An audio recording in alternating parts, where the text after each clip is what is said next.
This is Writer Life, a podcast about writing, life, coffee and conversation with Rob and John Morgan. Hello and welcome to another episode of Writer Life. And it's quite a landmark episode because this episode marks the 50th episode. So we're halfway towards 100. I think I knew when I started the channel about writing and what writers put into books and why they put them into books and how they see the world was never going to be hugely popular. And the channel is actually still pretty small, compared to some of the other YouTube channels. But it's been a fun and pleasant experience to really sit down and think deeply and get my thoughts out to the world in the shape of my voice through a podcast. So I hope over time that the channel will grow, but it doesn't really matter if it doesn't. This again, it's another form of diary or another form of recording what has been. So maybe in years to come, when I'm no longer around, anyone who reads my work will be able to look back and have a listen and hear it from the mouth of the author rather than from some idiot critic somewhere who hasn't got a clue of why I wrote the way I did. Nevertheless, let's move on and get into today's episode. The world is kind of messed up at the moment.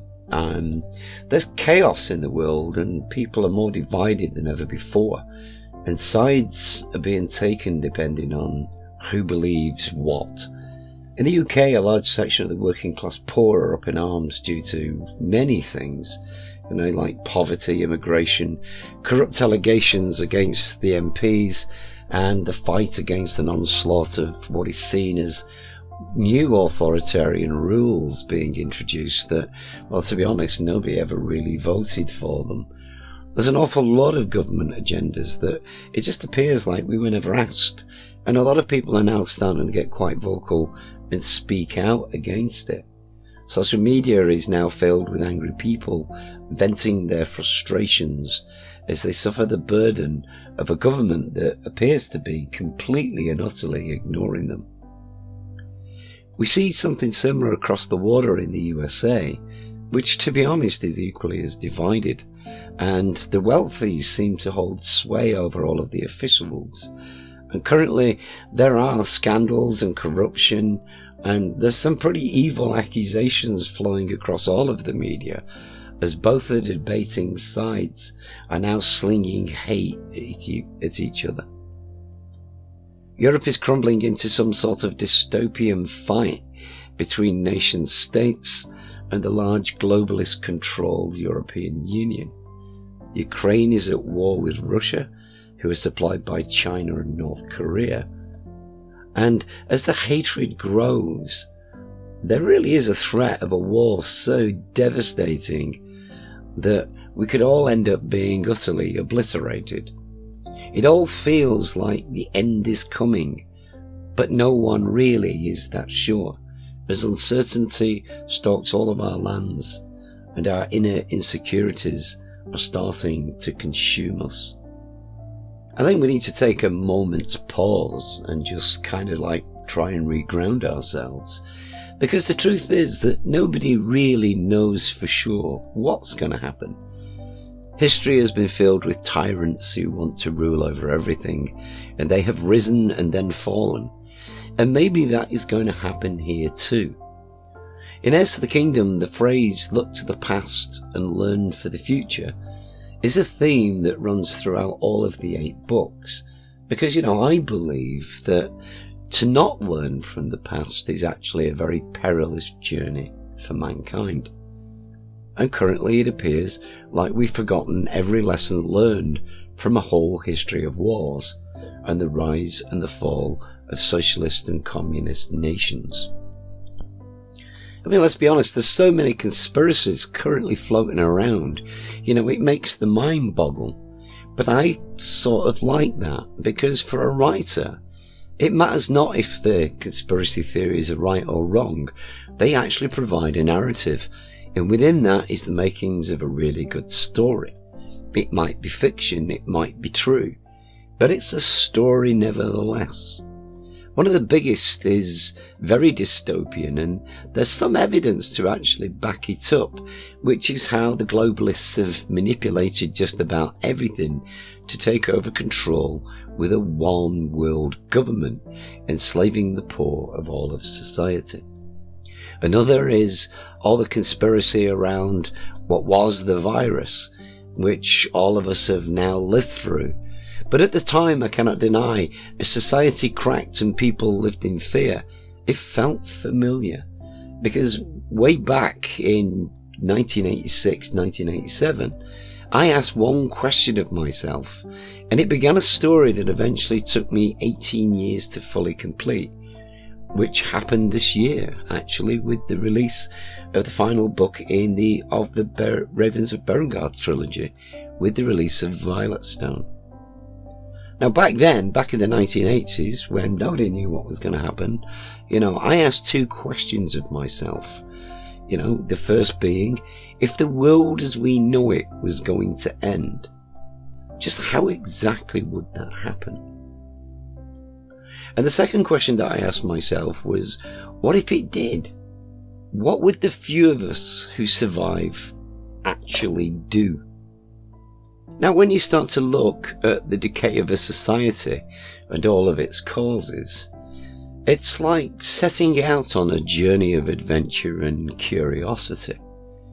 Back then, I looked at many different ways that different events could impact mankind, starting with the dinosaurs and then moving into what was the Lower Dryas period, which happened about 12,000 years ago, where a comet or a large meteor hit the Earth and impacted into the sea. Now, currently the thinking is that it was thought that there was a very well-developed civilization before that, but it got utterly wiped out by huge tsunamis across all of the planet. It's thought that most of the myths that were created around Atlantis appeared around that time, and it was in fact an ancient historical story that was based on some facts, from that particular period in time. And over the years, just like most stories, they've been added to, and now nobody knows what's truth and nobody knows what's being added. I try to take a more modern route, and eventually I did rule out nuclear wars, etc. And after spending a great deal of time studying many forms of illness and viruses, I actually came to the decision, especially after studying all of the events around the Spanish flu of 1918 and the discovery that it was actually an experimental vaccine given to American soldiers and had nothing whatsoever to do with Spain. I thought if anything was going to happen to the population, it would more than likely come from some form of virus. Now, once I'd made the decision that I would use a virus in my story, I set about looking deeper into what sorts of viruses had in the past impacted most of civilization. And I did at that time do an awful lot of researching and reading up on things like the plague and anthrax, foot and mouth disease, and even bird flu. I wrote lots and lots of small bits of things that described the process of an illness that I was going to create in my make-believe scenario, most of which ended up in the 5th book of Heirs to the Kingdom. My illness would work invisibly, so most people would not even know that they were carrying it. And in the very first book, I lifted a sort of a basic outline from the notes that I'd made, and I actually added it into the text of the story. The outbreak had begun in London in 2012. Within 3 years, it had spread across the whole country, wiping out most of the population. It had been chaos, and people fled in panic out of the cities. The whole country just fell apart as death crept down every street. Modern-day transportation spread it worldwide within weeks, and the age of modern man began to fail. Power stations ceased to run as oil ran out, and the whole country ground to a halt. Bodies littered every street, rotting and stinking, and people fought and killed each other in a mass struggle for survival. Riots exploded across the country as towns and cities burned to the ground. Looters ran wild, and the cities and towns became desperate and violent places to be. To begin with, this served as an introduction to what was going to be, or what I was going to name the Red Death in the story. And so it was at this point in the very first chapter, having introduced the virus, I was able to move the story on, and I then moved on to the survivors. My story really began in the year of 2038, in the middle of England, where one family had helped many of the locals survive and had built up a small stockade to protect them in what had become a wild and overgrown landscape of decay. Now, my notes were far more detailed, and that allowed me to create areas within all of the books where I described small bits of information detailing the process of the fall of mankind. It felt easier to deliver it in small sound bites and then sew it through the story as I made my way through each book. And then that way, all of the information I had on file, I could basically distribute it like seeds throughout the countryside of the main narrative of the story. And it did work pretty well. It's crazy to think that all of this was written down in the late 1980s. And I'm going to add at this point that my intention was never to sort of publish Heirs to the Kingdom. I just love making stuff up and playing out various scenarios. I actually picked the year of 2012 for the disease to hit, as back then, there was a lot of chatter about how the world would end. And if you think about it, I'm back in the late 1980s, so it's like 20 years ahead of me. There was all this talk about there was going to be this end of the world, so it really did seem to fit at the time. And now, as we know, the world did not end, and we're all still here. But in 2020, things suddenly got very, very real. The virus that struck in 2020 made me sit up abruptly, as the media was filled with stories that, of what was basically an invisible illness that we could not see, hear, or smell. And people grew concerned, and the life of everybody really did change. I looked at that time at book 5 of the series. I was sat in the garden during what was an unusually hot early spell for the UK, and sat in the sun, with a copy of the book. I began to read it. All over the land as it woke on the 14th day of February in the year of 2012, people hurried to work in the heavy downpours. It had been hot for 4 weeks now, and with little rain, many had been delighted to see the liquid bounce down from the opening clouds. What felt like relief and brought hope to the fields was the hidden curse of modern man. No one knew of what was to come. Little did they know that death had just touched them on the shoulder. This was the start of the turning of one age into another. Now was the time for an heir of old to come forth, for it was the time of the coming of the Red Death. Now, the story I'd spent years secretly putting together behind the scenes, the one I began in earnest to write actually back in 2006, 14 years prior to the day I was sat in my garden reading of what we now know is the COVID virus, started to sound a little bit too close for comfort. But one had been published in 2009, 11 years before the year of COVID began, and I was actually working on the final 8th book to be published in that year in August.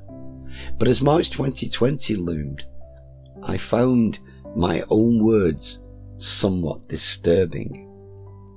Connie Rafe sat at her workstation in front of the microscope and watched the new virus divide at an alarming rate. She'd never seen a flu virus like it. They'd all seen the speed and the strength of the bird flu, but this looked stronger and was certainly faster. The notes of the colleague lay open on her desk, detailing the symptoms of a flu-like cough and sneezes, which then developed into a high temperature and diarrhea with vomiting. And yet the rash that would become the feature and the eventual name of the illness had not been seen yet. Connie sat back in her chair and thought for a moment as she rubbed her tired eyes. Lowering her hands, she saw the white phone across the lab, which had caught in the corner of her eye. John Rafe took a moment from the long line of newly admitted flu victims, most of them elderly and suffering badly, weakened by the constant diarrhea, coughing, and unable to breathe. It had been a long morning as the ambulances flowed into the front of the hospital in a long stream. Concerned adults looked up from the sides of the beds, looking for answers, and the answers had so far just been the same. It's all right. You must not worry. It's just a bad case of the flu. The loudspeaker requested his name for the 100th time that morning, and reluctantly he leaned off the wall and walked down to the brown wooden reception desk, where the smiling face of Nurse Hamilton handed the handsome young doctor the phone. He lifted it to his ear as he looked at the overcrowded waiting room of sniffling and coughing patients. He spoke absent-mindedly into the mouthpiece. "I'm Dr. Rafe." "John. Oh, thank God. John, I just looked at this new flu virus. Oh God, John, this is nothing like any of us have ever seen. It's mutating so fast we've got no idea what the hell it is. Everyone down here is more than a little panicked." Her tone changed as she lowered her voice. "John, London's snowed under. They're fighting to keep a lid on this. They have so many suffering. They're cleaning out beds and setting up extra wards." It's sort of crazy in a way, but, it was pretty close to the story that we all began to hear in the media by June of 2020, as it was reported that the virus was actually mutating, and in a very strange, if not scary way. I could see that back in the 1990s, as I had developed my theory of how a virus would sweep the nation, I was a hell of a lot closer than I'd actually realised. One thing I did see a lot of on the news was how it was sensationalised and laced with extra added fear-mongering. It almost felt like the press were in some sort of frenzy, looking for the best story that they could find. And it felt like a competition had started between all of the news channels who could provide the most terrifying news clips to be aired on the news that night. I did actually predict some of this as well. But when reality struck in 2020, I actually found it really chilling to think that the media did not actually care that much about the panicked and fear-riddled viewers. All they really cared about was getting the biggest, best and most fear-inducing clips by paying anybody who offered them clips vast sums of money. And once again in book 5, I did actually see this coming as I created the character of Alex Peters, who breaks into a highly secured area of the hospital in order to get an exclusive that the news will pay heavily for. Alex Peters felt revulsion as he lifted the camera and focused on the blistered and swollen mass of what was once the face of a young woman. The faintest glint of blue flickered through the slits, which had been the wide, happy holes that contained the life of a young woman's beautiful eyes. He raised the camera and swallowed hard as he pressed the shutter button, and the camera clicked. Almost with morbid curiosity, he moved closer as his finger twitched and he took picture after picture. He leaned over the swollen, angry red bubbles of the blisters on her face. These shots would make him famous at last. Excitement pumped into his heart faster as he thought of the TV and the newspapers that would actually fight over his exclusive photographs. He gave a soft giggle as he leaned in and adjusted the lens, the thoughts of an ever-growing bank account in the back of his mind. The camera gave a soft click.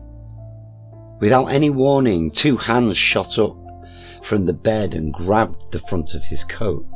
Alex panicked with shock, jumping backwards, almost dropping the camera and trying to release the tight grip on his white coat. He heard the soft moan and the sadness mixed with pain and despair in the voice that came from somewhere inside the swollen, bulbous face. "Kill me." His heart raced and his hands trembled as he pulled on the wrists of the hands that held him so tightly.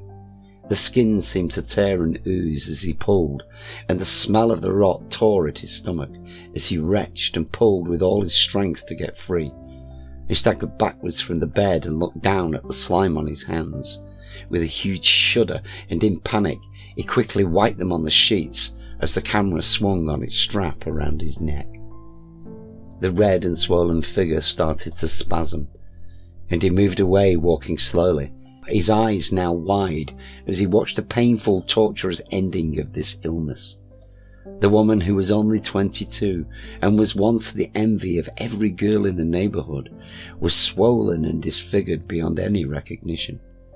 She shook violently as the swelling ruptured and oozed the thick, watery red slime as her skin tore away. Her only salvation was the restriction of her airflow and the power of the morphine. Her single final moment of clarity had passed, and she had begged for death. And now, in a daze of morphine and pain, she drew her last restricted, painful breath and found peace as she slipped away. Alex Peters shook with fear as he saw the end, and she slumped forward onto the bed. With a fast-beating heart and a revulsion slopping around in his stomach that he would never forget, he ran from the ward and exploded out of the door and onto the dim concrete stair. He retched and emptied the contents of his stomach in a violent spasm of disgust. Standing with his hands and forehead on the cold concrete wall, he breathed deeply as his heart rate slowed back down to normal. His joy at knowing he was the first to get pictures of the mysterious illness had briefly been swept aside as he fought back his panic. And as he calmed down and wiped the last of the sweat off his face and straightened his tie, he turned and walked slowly and calmly down the stairs to the exit. He was already dead. He had just not realized it. Alex Peters got his money, and he got his days of glory in the media world. He was a god for a day. The pictures exploded that night on the news as he stood and gave interviews on every channel. The newspapers fought over the pictures and paid millions. All around the world, the sad face of a poor, pain-ridden, tortured young girl stared longingly for death off the cover of every single newspaper. She was nameless, but sold to the highest bidder and stared at by millions. I kind of think that gets the point across, to be honest, and it does reflect very much how I feel at times about the way the press exploit things for no other reason than to scare the population. You know, my notes for Heirs of the Kingdom were far more detailed than what I actually put into the actual story. But, you know, thinking back, as much as it was a time-consuming thing to put together, you know, all of these notes, I can now see the value of the work I did in all of the preparation.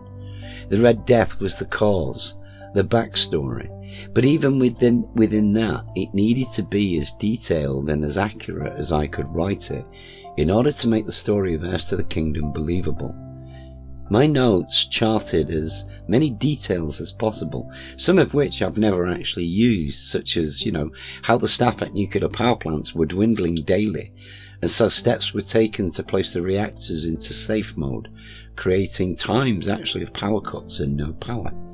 Airports grounded all the planes as pilots would collapse and planes would fall from the sky. I added the application of martial law and the breakdown of government, the riots of the people, and the eventual collapse of civilization as the cities burned from looting, fights, and killings. My primary reason for moving the story on from 2012 to where the book actually begins in 2038 was to highlight how no matter what we do, nature will survive and take back what man has stolen.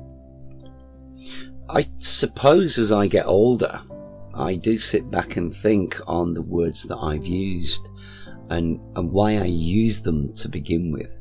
And in a way, I think maybe I've become a little bit cynical. I mean, today we're all being told of the new fear of climate change and the destruction of the earth because of carbon dioxide. I cannot deny, that as I age, I ponder as to whether this is just, not another of the many things that I've actually been told in my life. And like the virus a few years ago, after the deadline, we're all going to be looking back and see it as the same kind of narrative of fear-mongering by those of power to take away yet more of our freedoms. Back in the 1970s, we were all told that we were going to freeze to death because there was actually an oncoming ice age. And then, as time progressed, there was a hole in the ozone layer, and the press made a huge deal of it and how, it was going to burn all of us to death. Global warming, rising seas, and now the need to get rid of carbon from the atmosphere. We need to stop eating meat. We need to go all electric and use only green energy. If I'm honest, I find it hard to believe any of these scenarios.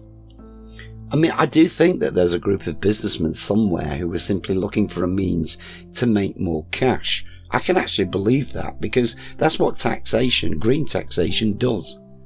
Being told that the world will end in 10 years like Greta did, only to remove her tweets recently because she named actually 2018 as the year of all of our doom, but removed it last year because it was obvious she was wrong. It just feels like there's yet more fear-mongering. I suppose in a way I'm just one of those people who likes to stay practical and look at all of the possibilities. And when I look at climate change, which has been predicted by scientists who, let's be honest, are paid for by the people who have a vested interest in controlling everything, I do feel a little bit skeptical, especially when those so-called genius scientists, the weathermen, they cannot even tell us what the weather will be like next week. So how the hell can anybody predict what's going to come in 10 or even 20 years? I suppose as a writer, I do tend to pull everything apart and have a good look. And, when I speak about something, I'm speaking about it because I've spent forever online researching this stuff. But the simple fact of the matter is that none of these predicted events that we were all warned about, I was as a teenager and all through my life, there's been these dire warnings of eventual death of all of us. None of them have actually happened. And I do at times ponder whether or not there is someone like me, a writer, in some high up place, who's writing the scripts for the next big war on the people, using fear as a tool of control.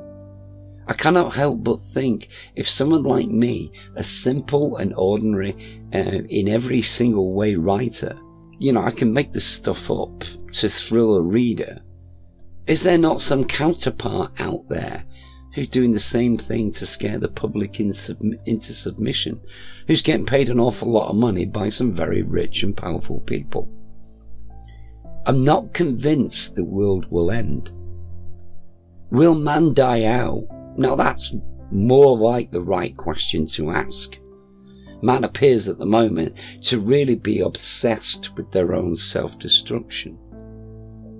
I actually find it fascinating that big business and the rich are completely obsessed with the control of everything, so that they can claw every last penny out of society.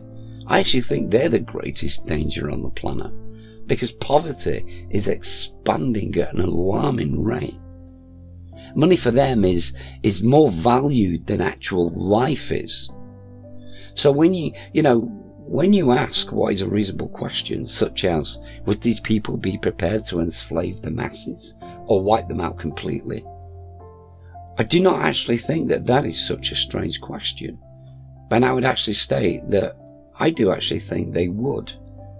Because I do think there are people like Mason Knox whose desire for everything, takes over, and he claws, to take everything over and run everything, no matter whatever the cost is going to be, because he doesn't care about life. Would these kind of people be prepared to place young women in places where they would become breeding stock for soldiers, like Mason does in Heirs to the Kingdom? I would say actually a very big yes. I think if they could get away with it, they would. Because there are people in the world who see us, the ordinary people, as a virus, or the carbon they want to get rid of from the earth.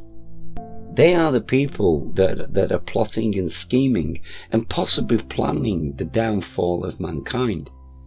And yet even with that, I do think there's hope for all of us.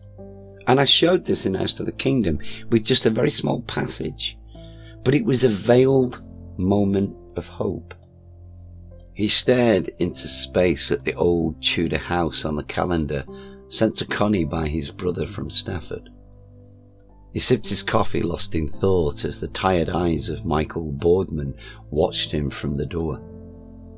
John noticed the movement and came out of his daydream. Michael smiled as he walked in towards the coffee machine. The machine gurgled as it dropped the cup, and the lukewarm brown coffee ran onto the paper. He gave a sigh as he lifted it to his lips and turned to look at John. The coffee released his dry, unclogged throat. John saw he had something important to say and waited respectfully for the old man to talk. Michael slid down into the seat, placing the half-drank coffee on the table. He rubbed the tiredness out of his eyes, and his voice carried the weariness of the past month as he looked up with dark, dull eyes at the young man he'd known for only a year, and yet somehow cared about him. Connie was my best ever student, I have to admit, I did favour her greatly when I taught her. I was thrilled to invite her to work beside me. She's very special, John. He gave a slight chuckle and flattened his hands on the table. But you know that. You married her. John took a sip of his drink and smiled as he nodded back at the old man. I'm worried about her, Mike.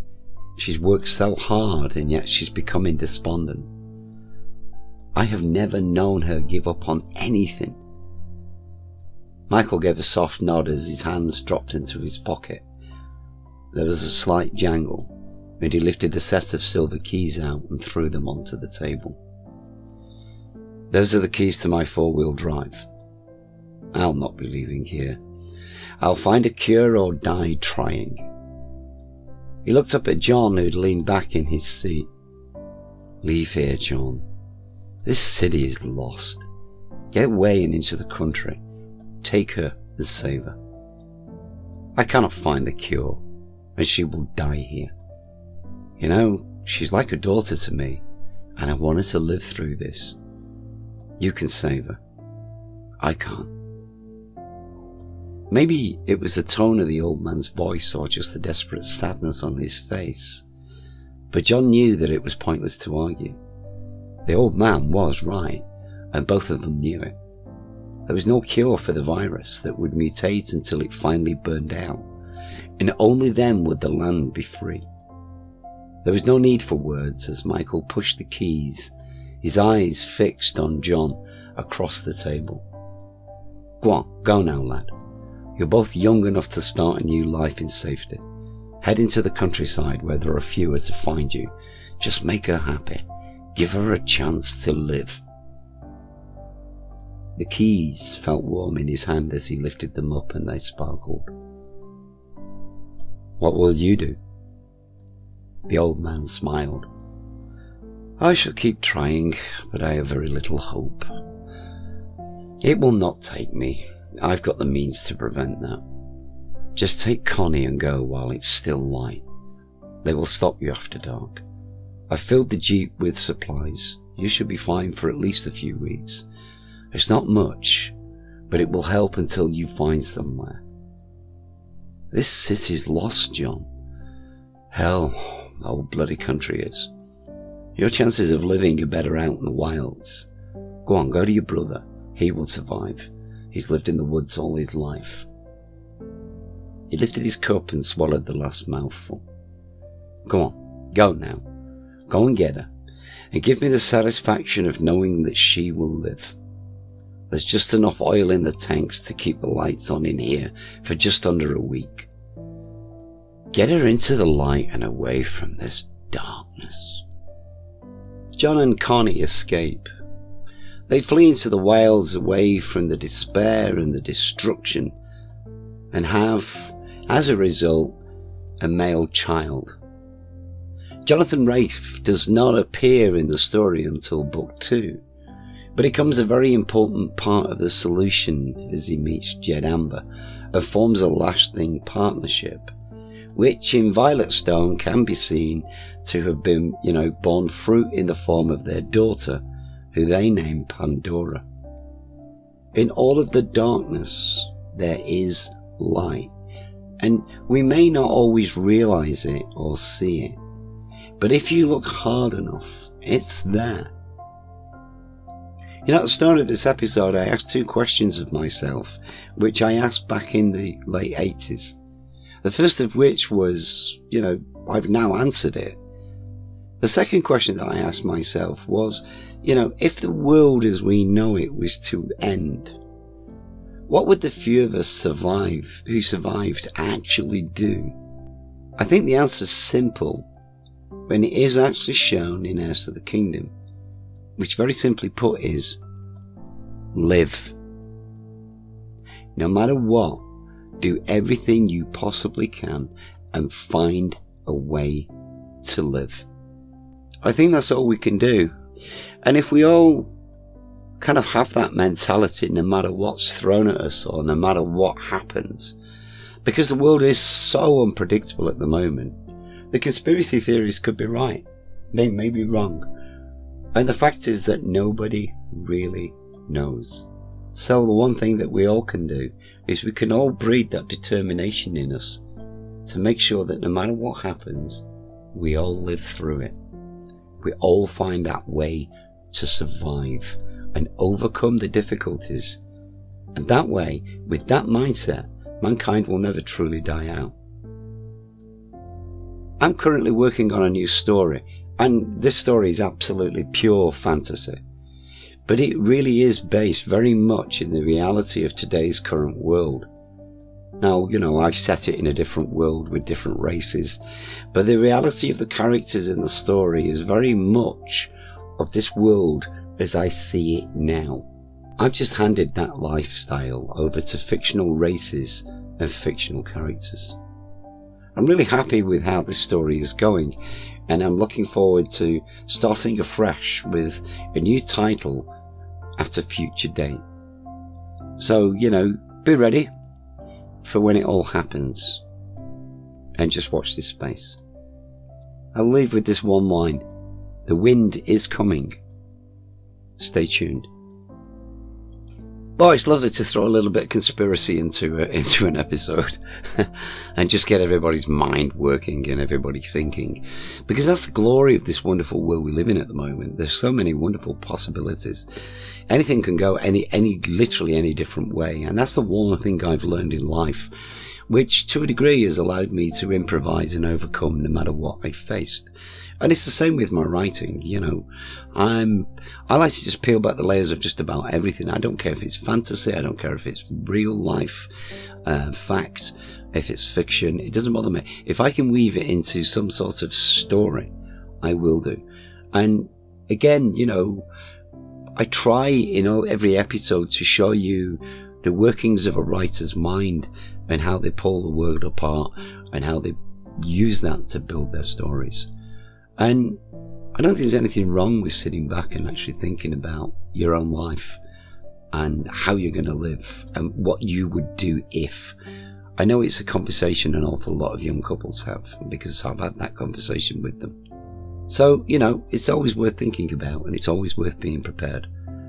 Don't go digging a trench and, arming yourselves and stocking dried food. Although I know some people who do. I actually know a couple of preppers. Okay, that's enough for tonight. I will be back again with the next episode. So until that point in time, please stay safe, be peaceful, and enjoy the life you're living. And I will see you all soon. Thanks for listening to the Writer Life podcast.